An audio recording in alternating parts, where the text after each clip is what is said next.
प्रिय विद्यार्थियों, इस वीडियो में हम वार्षिक परीक्षा 2022-23 के लिए कक्षा 9 के विज्ञान विषय का जो यहाँ पर हम पेपर डिस्कस करेंगे। तो देखिए, ये जो पेपर है 12 जिले का है, जो कि कल 15 अप्रैल को हुआ था। तो जिन भी जिलों में जो है विज्ञान का पेपर नहीं हुआ, ये पेपर उन जिलों के लिए जो है वेरी इंपॉर्टेंट पेपर है। तो यानी कि इसको आप जो है ज़रूर करके जाएँ। तो यहाँ पर देखिए, हमारा जो पहला क्वेश्चन है भाग आ में ऑब्जेक्टिव क्वेश्चन है, 5 क्वेश्चन। तो पहला क्वेश्चन है हमारा 0 डिग्री सेल्सियस पर जल की भौतिक अवस्था। तो देखिए, ये सभी को पता है कि जल की भौतिक अवस्था क्या होती है, ठोस अवस्था होती है। और कमरे के ताप पर कौन सी धातु जो है द्रव अवस्था में पाई जाती है। तो इसमें हमारा पारा आंसर आएगा।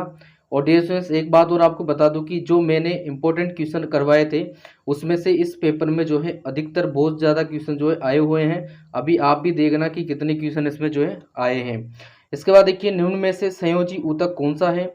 तो इसमें रक्त भी आ जाएगा, अस्थि भी आ जाएगी, लिगामेंट भी आ जाएगा, यानी कि उपरोक्त सभी इसका आंसर होगा। अगला क्वेश्चन है गुरुत्वीय त्वरण का मान। तो ये होता है हमारा 9.8 मीटर पर सेकंड स्क्वायर। इसके बाद है ग्रीन हाउस गैस। तो ग्रीन हाउस गैस हमारी कौन सी होती है, CO2 होती है। इसके बाद देखिए, हमारा जो है नेक्स्ट क्वेश्चन है हमारा जंतु जगत का सबसे बड़ा संघ। तो देखिए, ये क्या होता है, ऑर्थ्रोपोडा होता है।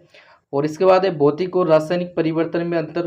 तो देखिए, भौतिक परिवर्तन क्या होते हैं, जिनमें जो है अवस्था चेंज होती है तो वापस वैसे ही बन जाता है, यानी कि उत्क्रमणीय होता है।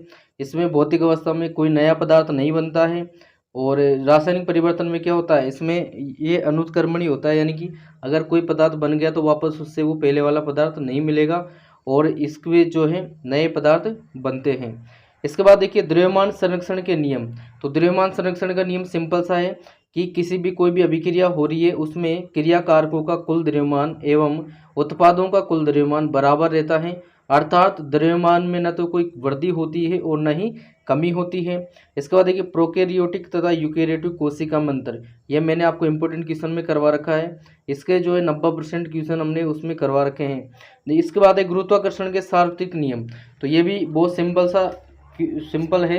तो इसमें क्या आएगा, इसमें ये आएगा कि दुनिया का जो हर पिंड दूसरे पिंड को जो है पूरी शक्ति से अपनी ओर खींचता है। तो इस नियम के अनुसार क्या होता है कि ये जो दोनों बल जो होंगे, दोनों वस्तुओं के भार के गुणनफलों के समानुपाती होता है तथा उनके बीच की दूरी के वर्ग के व्युत्क्रमानुपाती होता है।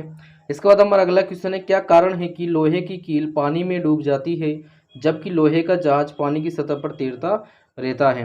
तो देखिए, इसमें क्या होता है कि जो लोहे की कील जो है इसका जो घनत्व होगा वो जो लोहे का जहाज है उसके घनत्व से जो है अधिक होता है, तो ये पानी में डूब जाती है।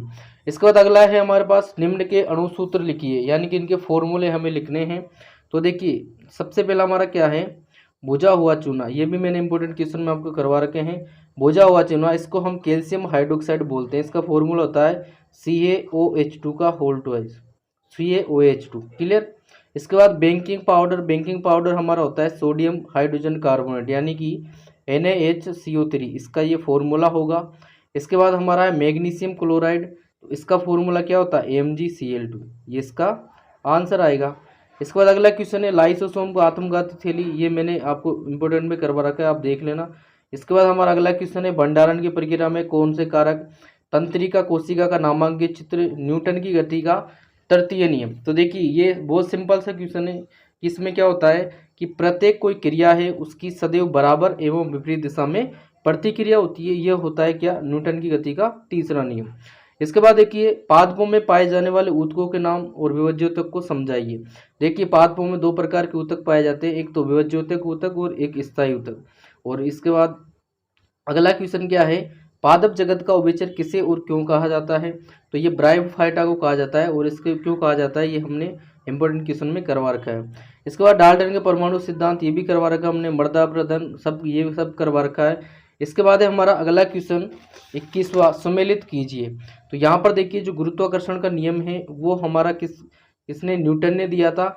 और न्यूटन की जो खोज है वो जेम्स चैडविक ने की थी। और पादप जगत का जो उभयचर है वो टेरिडोफाइटा को बोला जाता है। और इसके बाद जो है कोशिका का शक्ति ग्रह किसको, माइटोकॉन्ड्रिया को कहा जाता है। पर स्टूडेंट देखिए, इसने पादप जगत का जो उभयचर है वो टेरिडोफाइटा दे रखा है, तो मेरे हिसाब से यहाँ पर ब्रायोफाइटा आना चाहिए। इसके बाद देखिए एक पंच जगत अवधारणा किसने दी और इसमें कौन कौन से जगत पाए जाते हैं। तो ये देखिए RH विटेकर ने दी थी और इसकी जगत की बात हम उसमें हमने करवा रखा है। इसके बाद ये न्यूमेरिकल है और जे थॉमसन का परमाणु मॉडल ये भी हमने करवा रखा है। इसके बाद देखिए इसके बाद है अगला क्वेश्चन, निम्न के अणु सूत्र लिखिए। देखिए सोडियम क्लोराइड है तो सिंपल है NaCl। इसके बाद है सिल्वर नाइट्रेट तो ये होगा AgNO3, इसका फॉर्मूला क्या होगा AgNO3। इसके बाद है कैल्शियम हाइड्रोक्साइड यानी कि CaOH2, ये इसका फॉर्मूला होगा। इसके बाद है हाइड्रोजन सल्फाइड, ये होता है H2S। और इसके बाद है अमोनिया क्लोराइड या अमोनियम क्लोराइड NH4Cl, ये हो जाएगा। इसके बाद देखिए अथवा इन निम्न के परमाणु क्रमांक और इलेक्ट्रॉनिक विन्यास लिखिए। तो यहाँ पर देखिए सोडियम दे रखा है, सोडियम का परमाणु क्रमांक होता है 11 और इसका जो है इलेक्ट्रॉनिक विन्यास हम लास्ट वाला बनाएंगे तो क्या बनेगा 2p6 और 3s1, ये बनेगा लास्ट वाला। और क्लोरीन है, क्लोरीन C17, क्लोरीन 17 परमाणु क्रमांक होता है और इलेक्ट्रॉनिक विन्यास होता है इसका 3s2 3p5 लास्ट वाले। इसके बाद कोबाल्ट, कोबाल्ट जो है हमारा 27वें नंबर पर आता है और इसका क्या होगा 3d4 4s2, ये इसका इलेक्ट्रॉनिक विन्यास होगा। इसके बाद रदरफोर्ड का परमाणु मॉडल ये भी हमने करवा रखा है। नाइट्रोजन स्थिरीकरण करने वाले जीवाणु का नाम ये भी जो है हमने करवा रखा है, सिंपल क्वेश्चन है। तो वो इसका नाम है राइजोबियम, क्या नाम इसका राइजोबियम। इसके बाद है मत्स्य पालन और पशुपालन में क्या समानताएं हैं। मृदा अपरदन के किन्हीं दो कारण कोई भी आप बता सकते हो, अतिवृष्टि या भूस्खलन जो भी है। इसके बाद देखिए क्या दिया है, पादप कोशिका का नामांकित चित्र आप आसानी से कर सकते हो। जिम्नोस्पर्म, एंजियोस्पर्म, ये सब हमने करवा रखे हैं। कार्य की परिभाषा, कार्य की परिभाषा सिंपल सी है कि जैसे कि किसी वस्तु पर बल लगाकर उस वस्तु को बल की दिशा में विस्थापित करने की जो प्रक्रिया होती है उसे क्या कहते हैं, हम बल कहते हैं। और इसका मात्रक, इसका ऐसा ही मात्रक क्या होता है, जूल होता है। जब बल की दिशा में, जब बल जो है विस्थापन की दिशा में संपादित हो तो कार्य के लिए आवश्यक फॉर्मूला देखिए W बराबर क्या होता है F इंटू डी, यानी कि बल इंटू विस्थापन। इसके बाद देखिए अगला क्वेश्चन है, इसमें अथवा करके दे रखा है, न्यूमेरिकल है और उत्प्लावकता को परिभाषित कीजिए। सिंपल सा क्वेश्चन है कि इसमें क्या होता है कि तरल पदार्थ का वह गुण जिसके कारण वस्तु को उसमें डुबोए जाने पर वह वस्तु को ऊपर की ओर जो है बल लगाता है, उत्प्लावकता कहलाता है। मुक्त पतन से आप क्या समझते हैं, ध्वनि तरंगों को यांत्रिक तरंगे क्यों कहते हैं, ये भी हमने करवा रखा है। और इसके बाद ऊर्जा का व्यापारिक जो मात्रक है जूल या किलोवाट घंटा। इसके बाद जब आप साइकिल चलाते हैं तो ऊर्जा का रूपांतरण देखिए गतिज ऊर्जा, पेशीय ऊर्जा, इनमें जो है बदलती है। इसके बाद ऊर्ध्वपातन किसे कहते हैं, ऊर्ध्वपातन सिंपल सा है कि अब अगर हम किसी भी ठोस को गर्म करते हैं तो वो जो क्या होता है वो द्रव में बदले बिना ही किसमें, गैस में बदल जाता है, वो ऊर्ध्वपातन होता है। जैसे कपूर को जलाना। इसके बाद है नमक तथा कपूर के मिश्रण को पृथक करने की ऊर्ध्वपातन विधि, ये भी हमने करवा रखी है। संक्रामक रोग किसे कहते हैं, जो एक दूसरे से छूने से या संपर्क से फैल जाते हैं। संक्रामक रोग फैलने की कौन कौन सी विधियां हैं, हमारे बंदूक से गोली दागने पर हमारे जो फंदा उसको धक्का क्यों लगता है। और इसके बाद ये सारे क्वेश्चन हैं ये हमने जो है करवा रखे हैं।